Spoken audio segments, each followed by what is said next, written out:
Okay. Hello YouTubers and welcome to a different type of episode today with the Henley Royal Regatta happening over this week. Ed and I have decided to make a video of our favourite race/races. So let's hop straight into it. Ed, do you have anything to say before we do hop into it? So this one is a race that I really like. Me and Rich watched back in 2017. It's Bedford versus Curlew from the Y-Folds. Day one of the Y-Folds. As you can tell, Cam's got his lovely Yam Squad blazer on. I am actually at home, so I don't have my blazer. So I have got my old Scouts uniform on. So hopefully you like that and appreciate my dressing up. But yeah, this race is a bit of a all over the place. So hopefully you enjoy it. Have you your earphones in? Oh. I didn't have mine in. Hold on. Hold on. Oh, right. Right. Just 1 second. You need to put some elevator music in now.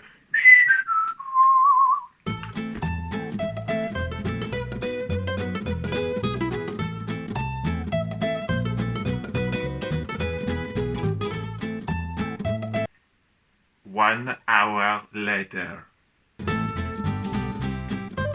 Right, so we have made it back. I have finally got my earphones and we're going to start the race. Are you ready, Ed? I'm ready. I've got my finger on the button. 1, 2, 3. Oh, sound off. Okay, has your race started? Yeah, it has. I do need to turn the sound off though, because that's very annoying. So with this race, I know what happens, I just don't know who it happens to. So we're off the start here, and we're giving it some big strokes. Yeah, it's some classic club rowing. There's a bit of steering going on. Oh, yeah. What? We're going for the boys. Oh, we're on the boys. We're on the boys. I forgot about Yeah, so the crew on the left, which is Bedford, have the stroke man, which is Will Todd. He's actually won the Brit before, or the PA, I can't remember. So he's won Henley. He's a Henley winner. Some serious pedigree in the boat. And they look like they're sort of the more technical crew. The Curlew boat, not necessarily. So the Curlew boat is the light blues. Curlew is in the light blue. These guys, yeah. Look at that, some absolute incredible rowing. And they're so the thing that they're what 200 in, and they're pretty level. Yeah, it's pretty level. There's two different sort of tactics going on here. The Curlew boat look like they're a bit fitter, and the Bedford boat look like they are maybe rowing a little bit better. Yeah, and you can see. Well, that's from sort of what I know about the video already. Yeah. The one thing that has always amazed me, and me and Rich especially, about this video, is just look at the catches of the stroke man. How he is not catching a crab. I think he's been watching some of my unbelievable videos. Yeah, it's amazing. Hats off to this man. I don't know his name, unfortunately, but I've seen him recently at Henley as well in a double score last year, and it's amazing, unbelievable. Well, there's no waste in time. If the blade's in square, the blade's in square. Yeah, you can't fault it. So obviously, I think we're coming up to about 500 meters here. Yeah. Looks like it, and Bedford have sort of eked out an early lead. And so you can see the bowman is, well, it looks like as you go down the Curlew boat, it's like trying a bit harder, and then bowman's giving it, and he's blowing already. Yeah. As you can see, it's obviously cocked less fours. Both crews are sort of fairly safely in the middle at the moment, not clashing. But and so as you see as well, the blade work from there in Bedford does look quite significant, and we're going back over. Yeah, bit of a clash coming up. I think this is sort of the barrier, isn't it? Which is what, 600 meters in. Some fairly average steering from the Curlew boat. Oh, well, Bedford's coming across really as well. Helping them. Yeah, I think it's sort of 6 of 1, and then 6 and 2 threes. Okay, we've made some very large adjustments, and here I remember watching the race the first time, and for you, the Yam Squad, or anybody else who's watching the video, you may think Bedford may have it in the bag. Yeah, it would appear so. You think, right, they're rowing a bit better, they're sort of starting to maybe ward them off the early advances Yeah. that Curlew were putting in, but no. Just continue to watch the video. But as well, like it kind of looks like with the Bedford boat, it's well. Let's go back to the Curlew boat. They're still looking ropey, to be perfectly honest. Yeah. It's almost as if they have taken a page out of my erg book and my rowing book and thought, I'm going to be ropey. But look where they are. They have drawn back level. They what? They That was have- like a length in maybe 20 seconds? Yeah, unbelievable. So we're probably coming through halfway now. Yeah. I can't really And remember. It's so long since I've rowed it. it's pretty much even. Because as well, the boom, nothing's up in Henley as well. Like right Yeah, I right think now that's with about halfway, isn't yeah, it? right now with COVID-19, none of this is on the course at all. Usually it's done months before. But back to the racing, and it's pretty much level. Level pegging. Level pegging. Absolutely. Just look at it. Unbelievable. And with the Club rowing at its finest right here in the UK. and it's the great drone shots as well. Now we start to see a little bit push from Bedford as the drone stays where it is and looks away. Will this be the last push? As it looks like, was that 3 or 2 man? The catches and the finishes are taking their tolls on boat speed at the moment. But as what's that? The last so- 700, 800 now? Yeah, it's starting to sort of. If there's any stream at Henley, I don't know if you've rowed there before, you obviously know how it works. But if you're on the outside, which is where Curlew are now, the last sort of third of the race is the advantage for the inside crew. So Bedford would have the advantage for the last third. Yep. The Travelator. I can't remember what the stream was like on this year. It obviously changes 27. weekly or daily or whatever. But Bedford should have the advantage here. And yeah, it's not what you may expect from the results. One thing I would say about this crew is that the Curlew boat, the 3-man, really looks like he's the powerhouse. He's the person really motoring this boat along. From what I can tell and from when I've seen this, he looks like quite a big guy. He's rowing pretty well, and he, in my eyes, is definitely The moving this MVP boat of this very well. race, would you say? Yeah, I would definitely say that. Yes. And here as well, so it's again coming back. So Curlew are now up. They are now, even though they were down a length, even a little bit more than a length, they've now made it through. As you can see, the blade work. I'm fine with having bad blade work or not so great blade work. But if everyone's doing the same thing, I think that's okay. Yeah. But in the Curlew boat, there's probably 4 different types of blade work. But it's clearly at this point in the race It is. working for them.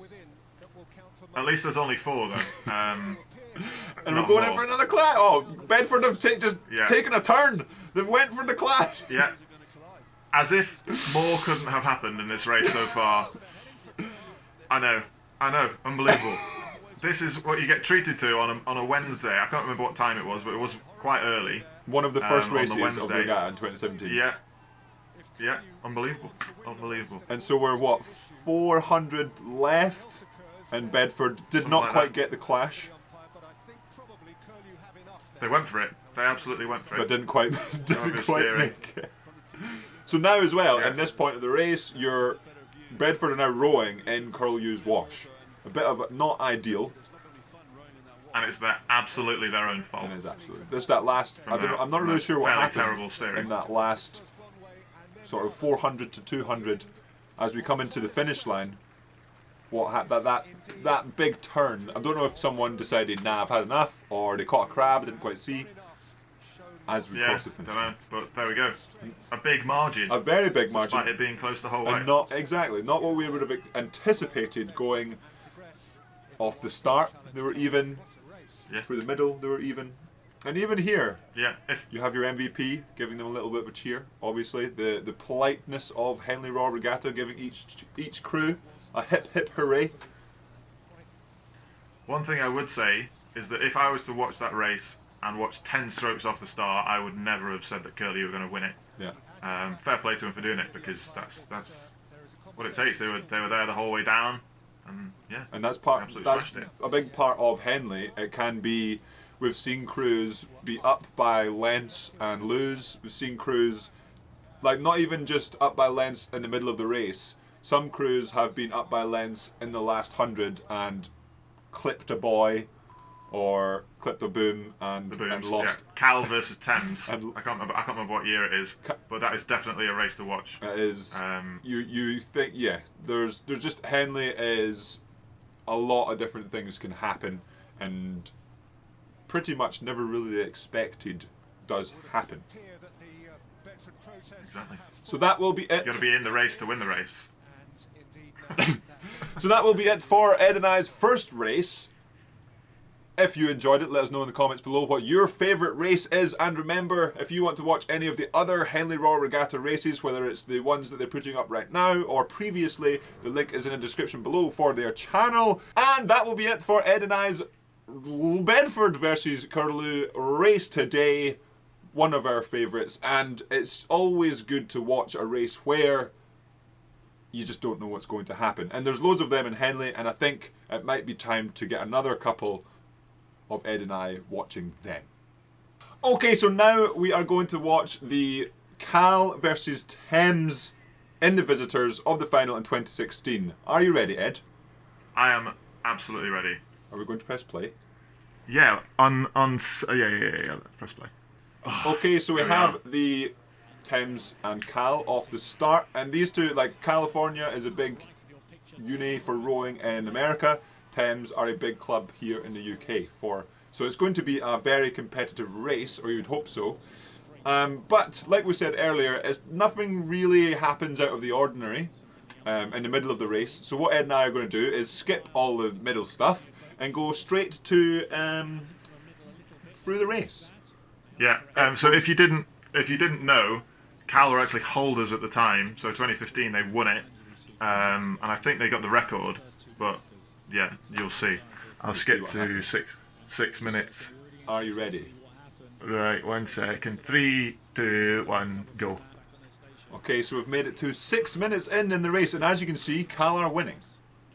Yeah, they're winning. I think they're sort of steering in the middle a little bit, which is fair enough when you're up. Yeah. I think they're sort of coming through stewards, maybe just past the barrier between the stewards and the regatta enclosure. Thames are right in the bank, which is exactly where you want to be. With the travelator. Exactly. Cal are sort of meandering a little bit in the middle. Yeah.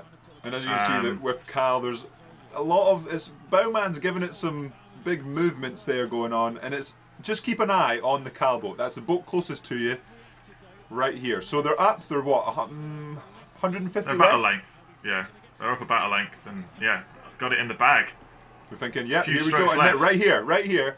Like, oh, what just happened? What's going on here? And Thames are coming back, and oh dear. Oh dear, indeed. Oh dear. Oh dear. And so Cal are having to drift across the line as a couple or somebody hit the booms. So we It don't was really probably actually know what about happened. 2 strokes, wasn't it? 2 strokes from the line, really, and that's it. That's the That's final the as well. end So of you've their- lost. Yeah, that is. So you think they were to hold what in 2015 they won the visitors, Yeah, they did. and then they lost, unfortunately. And that was the Thames boat had Tom Jeffrey in there, didn't it? It did. I think he thinks that the Thames crew from that year are the best ever visitors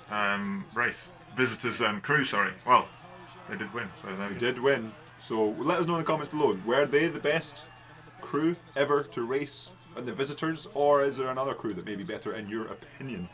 Ed and I are going to find another video of another race that we think is very, very interesting. Right, and we've made it to our next race. This one is a little bit of a controversial one, and this goes back to 2016 in Henley Royal Regatta, because that's what we're talking about. in time on planet Earth.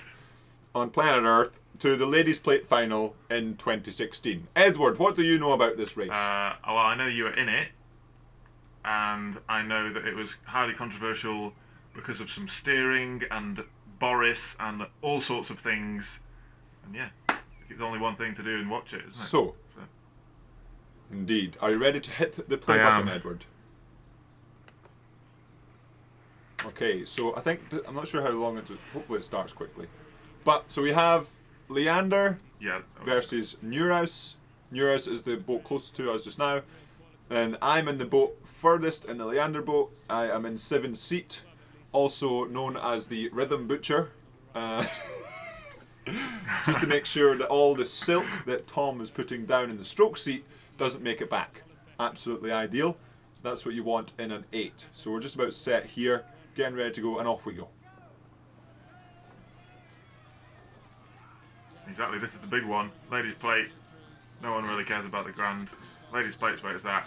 And I remember going off the. Yeah, both crews obviously pretty good. We're giving it some big old send off the start. And this previously in Nereus we lost a race to them and we beat them in a. It wasn't Ghent, but it was one of the international races on the circuit. But as you can see, they have absolutely dropped us off the start by almost half a length. And I remember saying to Tom, since I'm just one seat behind him, saying it's fine. I remember like literally being like, it's okay. It's kind of weird in an 8 if you're in the stern. If a crew gets sort of even a quarter of a length on you, you think they're completely gone. Yeah. You lose that peripheral vision, and then you think, right, that's it, it's over. Whereas the people in the bows are sort of with them until you're completely overtaken. It's kind of a strange situation where the people in the stern are panicking, and then the people in the bows are thinking, oh, it's fine, we're going to sort of come back or whatever. So it's obviously this is where the cox is. And also, it just went with the replay there. It went over. Their stroke man decided to have a little bit of a let go of the blade. I forgot about that happening, where he literally sort of let go of the blade and then managed to catch it. So props to him for doing that. And he managed to keep going and not really slow down the boat. And they are absolutely caning it, and now almost a length open, length up even. Which again, at this point, I've went from telling Tom it's fine to this is not going so well. And I remember, like, I always find, especially in the 8, when it's such like there's 8 guys in the boat, there's so much going on, and you're especially on that side on the start, you're so close to the people on the bank as well. So it's real, like there's so much goes on when you're in an 8. Especially on the weekend, sort of. The 2 finals that I've raced in, and both been in 8s, you can almost lose what the cox is saying to you. Yeah. If you're just thinking about what's going on outside you, it's very easy to just completely lose yourself in what's going on. Which is where a good cox will sort of bring you back to what you need to be on. And so here as well, you can see that Boris, that's the umpire, the guy standing at the front of the launch, has warned Nereus for encroaching on the middle of the river. Honestly, I wouldn't say they were that far over. Now they are definitely on their side, but they did get their first warning of the race. So a little bit of foreshadowing there. But as you can see, we've made a little bit of a move back. So we're no longer a length down. We're maybe 3/4, roughly.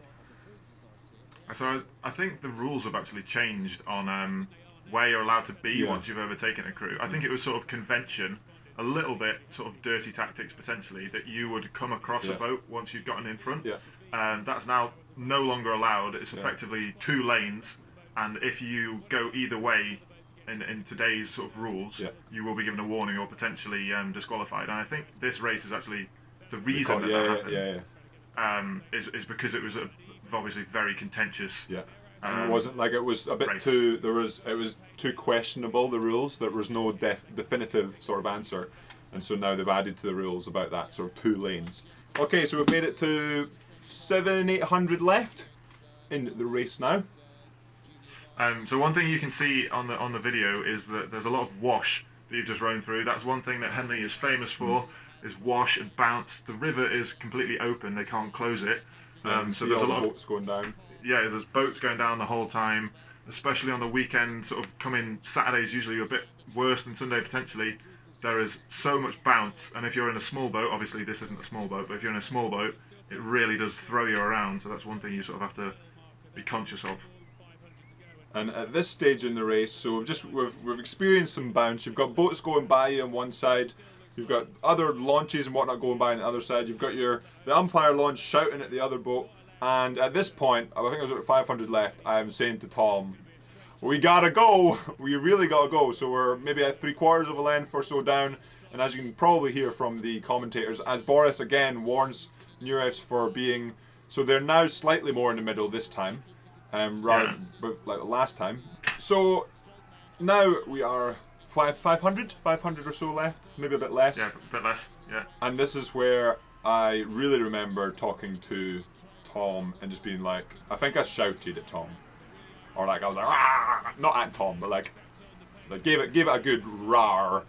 And there's at one point, if you watch us, there's at one point where we're sprinting now, we're going up obviously, there, right here, along with, who was that? Someone took a lovely air wave, but we probably went up about 4 or 5 pips. In fact, that might have been, no, it wasn't me. Yeah, we went up about 4 or 5 pips in a stroke. That's good, that's how you're supposed to do it. Yeah, that's science.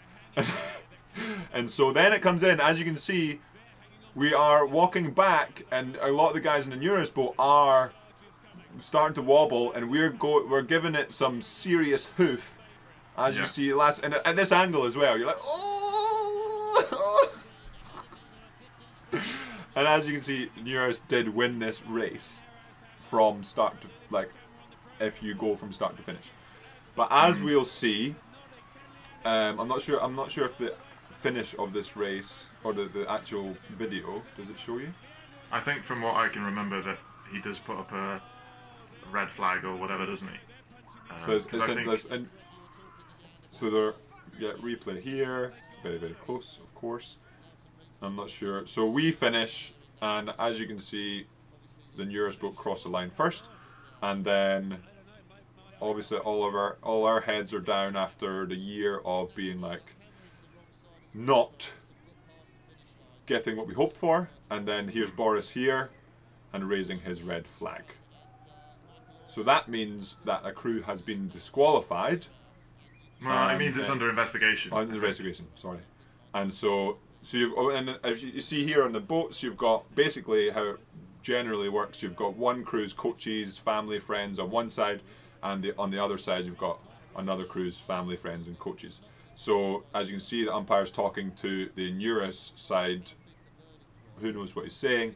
But basically, what ended up being said, or what the red flag was for, what had to be investigated, was that since the race was so close, there was an impeding factor by Nereus coming into the water. Is how I can understand. Was there something to do with?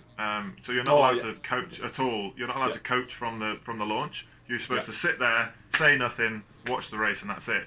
And I think the Nereus coach or someone from there had put their arm out to tell them to move. Yeah. And that was probably the main factor in what made them disqualify Nereus. Because, in my opinion, I know that this is Cam's race that he actually took the medal for. I don't think that the Nereus crew did enough in terms of where they were on the water to warrant being disqualified. But the rules are that you don't coach from the boat, so that's why they got disqualified. Yeah, and it's a difficult one because obviously, so here, right here, I remember that. There's a picture of Adam with his arm up asking to appeal because they felt like, or at least the guys in the bows felt like they were too far across. Tom and I couldn't really, I don't think really paid attention, to be honest. But that's what is, well, here as well, you've got the Nereus team have swam across to their boat celebrating, and then the flag goes and got told to shoo back. So it was really interesting as well, because after this we were all, it took a long time to get the verdict told to what, like, so we were thinking maybe it's going to be a rerow, maybe it's going to like just happen how it like Nereus won, we lost, or wherever it was. So it's a really interesting race there. Like Ed said, I wouldn't really say they did that much in that steering side of things. Like, yes, they came over slightly, but as you see in the video, they didn't really slow us down. But the other side of things, like Ed also said, the rules are you're not allowed to coach from the boat, and you can see almost, I think what was also said was when they were coming across, Boris warned them and they didn't move, and then the coach made a signal or it looked like, maybe it was a coincidence, but the coach made a signal and then they moved over, as if to say, if that coach didn't make that signal, they wouldn't have moved and then would have been in the wrong place in the river. So there was that as well. But obviously those are sort of questions that we can only kind of see by watching the video, and then kind of, like, I don't know the answer if that's what actually happened again or if it was a coincidence. But it is one of those things that has happened, and I remember after the race as well, like here we can actually see the... Yeah, they are quite close. Like, in reality, yeah, they're close. Definitely Yeah, a warnable. Yeah, yeah, it's very warnable. close. Yeah, but it's like they're realistically they're not. I mean, yeah, we're in dirty water, so but is that worth, what was it, 3 feet or 2 feet or whatever it was? Perhaps. Yeah, maybe. The thing is, it's the thing that makes it. So you're right there as well. You can see the movement of the coach. The thing that makes it worse is the fact that for you guys, some of you guys, it might be the first Henley win that you had, or the only Henley win that you had, and it sort of definitely took the shine off it. I think for quite a lot of people. Yeah. And so for some of us, it was our their bowman. It was his last race, and then for me, it was my first medal at Henley. So it was a case of a win, you get the medal, but you didn't cross the finish line first. And it's kind of like those things where you hear at the Olympics, or you hear at like whatever racing there is across the world, someone wins, someone comes second, someone comes third, and then a year later things change. Someone, like, the first place medal gets taken off, but then gets given to second, given to third. It's like you didn't cross the line first or second or whatever it was, but you still get given the medal. And you're like Ed saying, it does take a little bit of it does take a lot of the shine off for me, and it's very sort of like, okay, I would like to get a medal crossing the line first. That would be lovely. Yeah, I think the one thing that you did get, though, was that you had the whole medal celebration. Like, you get the pictures, like, whatever. Yeah. But there is obviously no better feeling than crossing the line first, legit winning it, and you knowing that there's nothing gone on, sort of, no contention about your win. Yeah. Because we crossed the line, and as you can see at the end, it was like everyone's like, brr, and whereas the Nereus boat are like, yeet. So it's kind of like they had that feeling of like elation crossing the line, and we had the feeling of the opposite. And you can't get that back, or you can't find that just out there. So we missed that opportunity, and there will be more opportunities, hopefully, for the Yam Squad and for hopefully Henley Royal Regatta next year. Fingers crossed, Henley next year. And again, if you do want to watch any of these videos, there'll be links in the description below to those specific ones, as well as to the Henley Royal Regatta channel, who have been doing over the Henley weekend their Henley at home to let the world experience parts of Henley through different interviews, through different races. And these are just a few of our favourites, and the ones that we sort of, when we go back to look at videos, I remember when we were watching Henley or in the crew room, these races would come up. Like, you go in pretty much every day. Apart from my Temple win in 2014, that's obviously the best race. But that was like, I was like, yeah, there you go, you won. It wasn't really like... There was no clashes, there was no... Yeah. It was a well-raced race. There wasn't any... No discussion points, let's say. Well, the one discussion point that I would say from that, and this we should obviously cut the video soon, is that the two-man of the brown boat that we raced had caught an ejector crab about 2 minutes before the start. They were doing a warm-up start, and we saw someone bobbing around in the water, and it was their two-man, so that sort of threw us a little bit. But yeah, that was the only thing that really... It was all part of the scare tactics. Exactly. And that's like stuff like that. Henley, you hear, you see, like, things happen that don't normally happen, whether it's because of the wash, whether it's because of the environment, because it's dual racing, one-on-one, wherever it is. Henley is its own pressure feel. Cooker. Yeah, it is a little pressure cooker. Big one. And that will be it for the video today, Yam Squad. Hopefully you've enjoyed it. Reflecting back on Henley Royal Regatta over the years, let us know what your favourite race is, whether it's one of the three or there's any other of the plethora over the years, especially as we get more and more videos due to the fantastic coverage of the regatta itself on YouTube. Edward, anything to say? No, I think that's good. I'm happy with those races. Pretty good races to look at, I think. But yeah, if you've got any more, just stick them in the comments and we'll have a watch, because I obviously haven't watched every Henley race ever. So yeah, so they could have slipped through her fingers, and maybe there's more entertainment to be had. And that will be it for the video. Have a good one.